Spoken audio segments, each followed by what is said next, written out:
S'agissant de la question des inondations, c'est vrai dans la commune de Pâ, nous pouvons dire que aujourd'hui, nous sommes moins inquiets par rapport au passé. Parce que de par le passé, il y a que au niveau de la commune de Pâ, il y a une certaine période de l'année, nous assistons à des inondations, surtout au niveau du village de RR-Dougou. Nous avons un pont au niveau duquel, lorsque la pluie tombe jusqu'à un certain niveau, ça déborde un peu et la population environnante connaît également les conséquences de ces inondations avec des maisons qui s'écroulent. Nous avons eu des sinistrés en 2022 et face à cette situation, nous étions quand même inquiets parce qu'on nous a fait savoir que ça arrive assez périodiquement, disons au moins ça tous les 3 ans.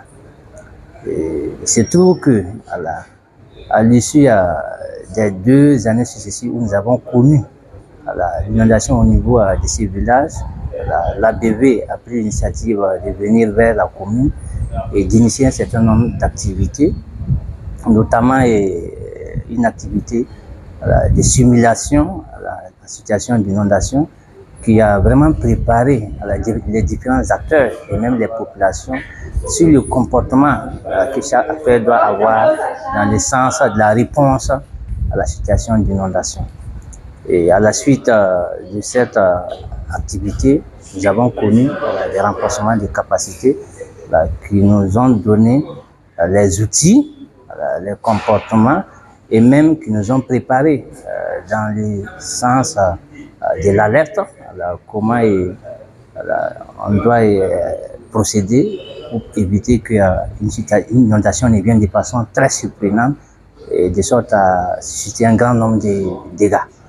Et nous avons été formés dans ce sens au point qu'aujourd'hui, même si une inondation doit arriver au niveau de la commune de Pâ, les risques seront un peu moindres, mais aussi les conséquences seront moindres parce que les populations sont préparées à pouvoir donner une réponse et même au niveau des acteurs étatiques, à savoir dans le sens des secours d'urgence, les différents acteurs ont pu connaître un certain nombre de renforcements des capacités. La commune de Bama, c'est surtout le volet inondation. Vous savez, c'est une commune où la pluviométrie est assez importante et c'est comme si les populations sont logées dans des zones inondables.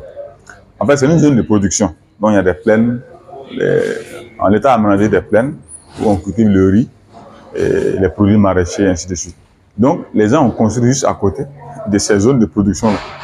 Et quand l'eau monte, alors ça monte même carrément au niveau des habitations. Et généralement, c'est une commune qui, à presque tous les moments, subit donc des inondations. Et donc, cette rencontre nous permet donc de pouvoir avoir des notions, avoir des compétences pour pouvoir anticiper, pour éviter que ça n'arrive. Et même si ça arrive, comment nous devons nous comporter? Donc, à travers cette rencontre-là, nous avons pu avoir donc toutes ces notions-là. Donc, nous allons au retour donc travailler donc à mettre en application ces recommandations et ces informations. Du reste, la commune de Bama a déjà, pour ce qui est du village de Badara, ils ont déjà un comité de gestion des inondations. Et l'ABV a bien voulu donc apporter un soutien à ce comité en termes de matériel, de sauvetage. Du matériel, un mégaphone pour sensibiliser. Et également, ils ont installé aussi une station météorologique qui permet à la personne de savoir déjà le niveau pour lancer l'alerte. Donc, nous avons pu avoir toutes ces données-là grâce donc à l'ABV que nous voulons vraiment saluer.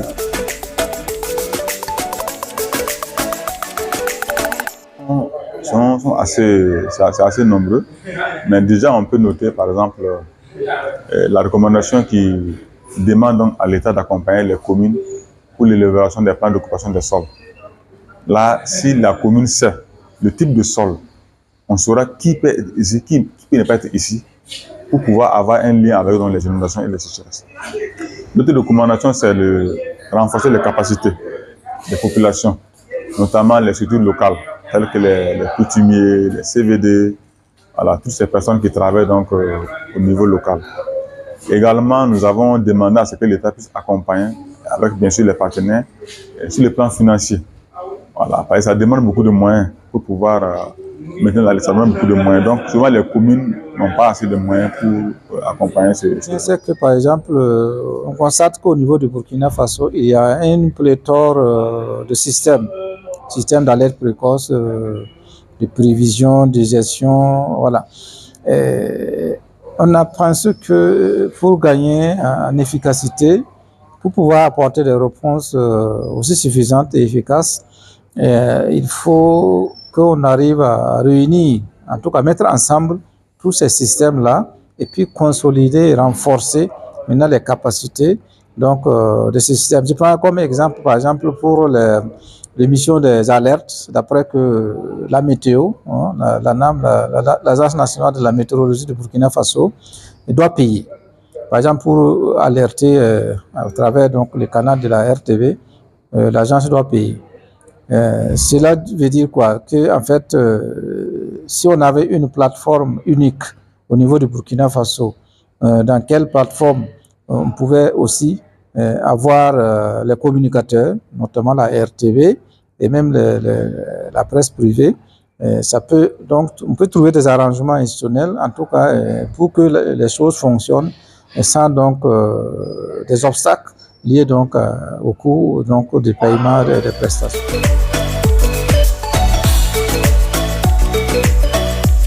Le projet a commencé en 2019 et prend fin dans le mois de juin 2024.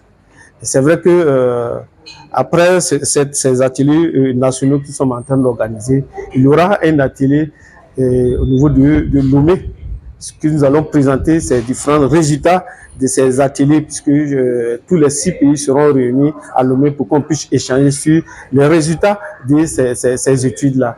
À l'issue de cet atelier, il y aura également des ateliers nationaux. Nous allons regrouper, en tout cas, nous allons inviter les différents acteurs sur d'autres thématiques.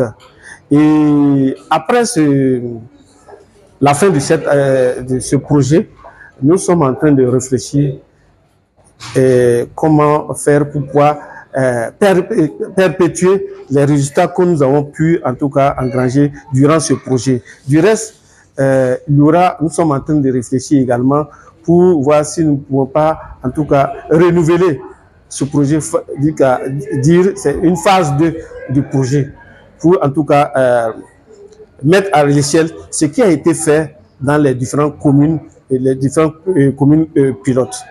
Voilà.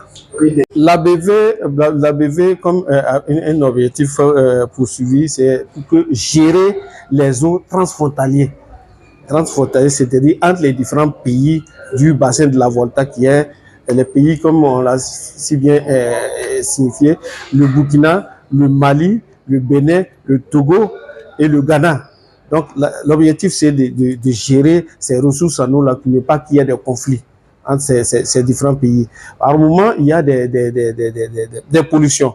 C'est-à-dire que les pays à l'aval, si ces pays-là polluent l'eau, c'est certainement que les pays qui sont en aval seront touchés. Donc, l'autorité du bassin a été mise en place pour que, ensemble, qu'on puisse conjuguer les efforts pour gérer ces ressources en eau.